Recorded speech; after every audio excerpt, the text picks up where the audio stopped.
when we were planning the NOAH, we had a creative afternoon I want to share with you. So we wanted to use session slogans. For scooters, we had bump into your next investor at NOAH. For marijuana, which is coming in the afternoon, we had how high can valuations get? So please, let's talk about your scooter business. Thank you, Marco. Marco is a friend of ours. By the way, for those of you reading the program, I'm obviously not Boris Mittermüller. I would be the darkest Boris Mittermüller that exists. Hi, Johannes. I'm Carlos Bhola. I'm co-founder of Flash with Lukasz. And I'm going to tell you a little bit about micromobility, except that you probably are now PhDs in micromobility. You probably also all know who's the fastest growing micromobility company, right? 3 of my colleagues presented before. No, you don't. It's us. So, so we can all say that, right? But seriously, Lawrence actually had the record before us. He did it in slightly under 200 days. We did it in 132 days, despite being the last to the market. So I'm going to tell you a little bit about why we were last to the market. And I'll emphasize a little bit about some of the points that Lawrence and our colleagues made before. First and foremost, let me tell you, if this thing works, what everybody has told you. The car is absolutely the wrong vehicle. The reason the car is the wrong vehicle is the car was actually designed for sociological and macroeconomic reasons. Automobile industries do contribute significantly to the employment of the countries in which they are living in, and for that, there's macroeconomic inertia.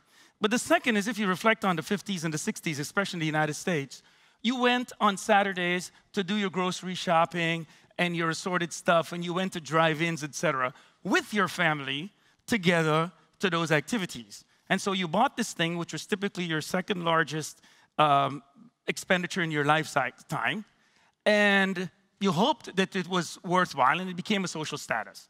Today, how often do any of you go anywhere with your wife, girlfriend, daughter, son, or grandmother or mother? You don't. We're actually all time displaced. The world has changed significantly. And so the concept of buying this vehicle in which that's typically seating between 4 and 5 people, have this thing called a trunk that's almost never used, is just simply brain dead. And so it's not surprising that today, if you look at journeys, which is how we should be thinking about mobility, not vehicles, but journeys, you will see that about in excess of 50% of all car rides, all journeys that are done with an automobile, actually has less than 2 occupants, i.e. 1, and typically cover less than 3 kilometers. It's absolutely the wrong vehicle. Now, what's the implication of that is very simple. First, it means we've got to use too many of those bad vehicles to cover the same number of journeys. So we have underutilized vehicles, we have too many of them, and we have them operating on the most expensive infrastructure that exists on planet Earth, our roadways. That is not tenable, very simply put. So with Lawrence and some of my other peers, we are in the business of trying to rationalize journeys. I'm not so sure we're putting cars out of business necessarily. I don't call that our mantra, but our mantra is really to try to solve your real need, which is going from point A to point B, irrespective of modality and irrespective of the type of vehicle. You probably don't know this, but I'm just going to fly through this a little bit. Each of you wastes about 108 hours per year in traffic in Berlin, the average commuter in cars. In Europe, about 400,000 people die every year when they shouldn't. Small number, relatively small number relative to planet Earth, but it's a big number when you consider it's unnecessary. And quite frankly, the only way to solve that problem is looking at modality the way it should be, mobility the way it should be, which is break journeys into pieces, understand how many point A to point B requires what level of distance, and what's the best mode of transportation, especially when we add spatial and temporal reasoning to that, and come up with what are the right modality. So I'm here to tell you that despite the fact that we are the fastest micromobility player on planet Earth, all of micromobility will do very well, simply because the number of journeys that have to be served are gross relative to the demand is relatively large to the supply. So this isn't about knocking my peers, it's about telling you about how great this industry is going to be in general. What's different about us, about Flash, is it's fundamentally 3 things, and it really comes down to our DNA, how we started. When we started this business, we told people we're not going to go buy these consumer toys and launch them into commercial service, which every one of my peers did before, everyone. We stayed low to the ground and started to develop vehicles that we believe were safe, comfortable, affordable, could be placed availably, and were responsible. That's why if you go to our booth and if you look at this vehicle is the safest vehicle that's on planet Earth right now in micromobility. And we can show you the numbers that are associated with that. And by the way, consumers get it. As soon as consumers ride this vehicle relative to one of the other vehicles, they quickly realize, oops, this thing actually feels better. I actually feel more safe on it. With our partner Signal Iduna, I'm actually insured to ride properly on this. So guess what? It's all about the experience of serving folks. Fortunately, again, speaking for the whole industry, everybody caught up and everybody's got a vehicle strategy right now. And I can't champion that more, and you're going to be hearing more from us as a company, but also as a sector in vehicle design going forward. The second thing that we really care an awful lot about is partnerships. We care fundamentally about partnerships.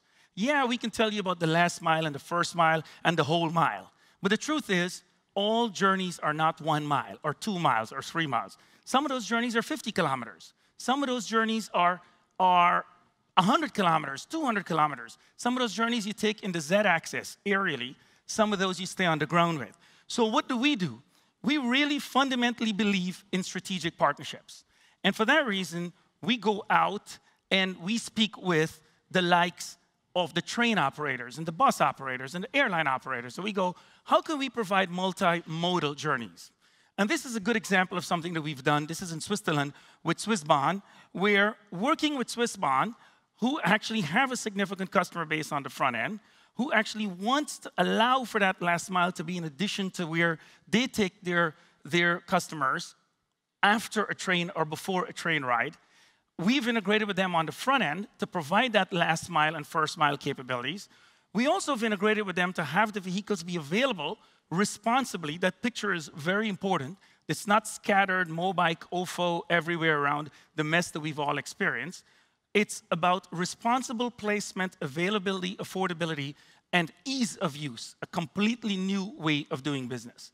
This, for us, is an example of how we plan on going forward. Strategic partnerships in a multimodal, multi-vehicle world is how we view the world.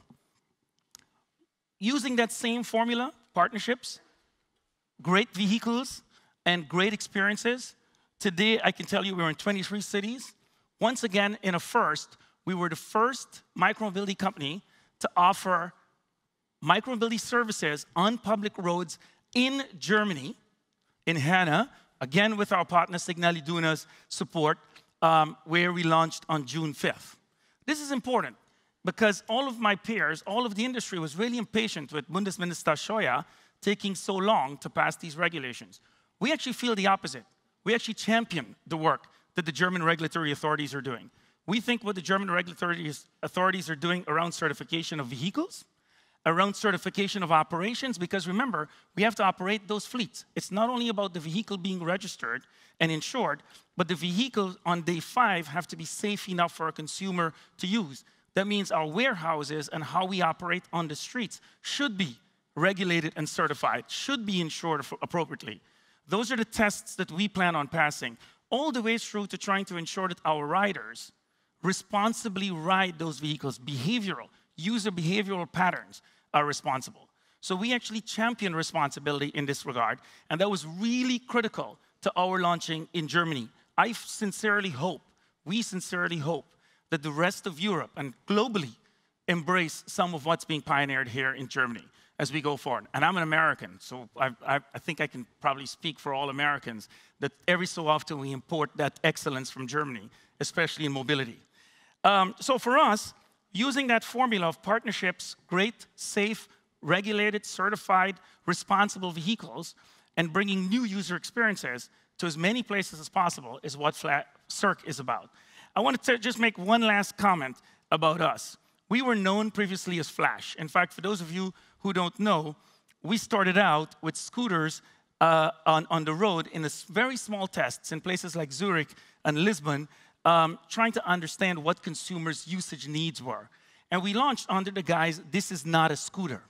And today I can tell you, this is not a scooter. It is a Circ. We changed our name from Flash to Circ to really reflect our belief in responsibility. As much as I love Marvel comics and as much as I love superheroes, I try to be one every so often myself, but I fail miserably. Flash connotes speed. It connotes irresponsibility to some level, especially in micromobility. We believe that circle of your journeys, the circuitry that we use in that vehicle to give it the excellence, the geofencing, the geoacceleration, the safety features, we believe Circ more embodies who we are. And there's nothing like comfortable papaya orange to wrap yourself in. So with that, I thank you very much for your time.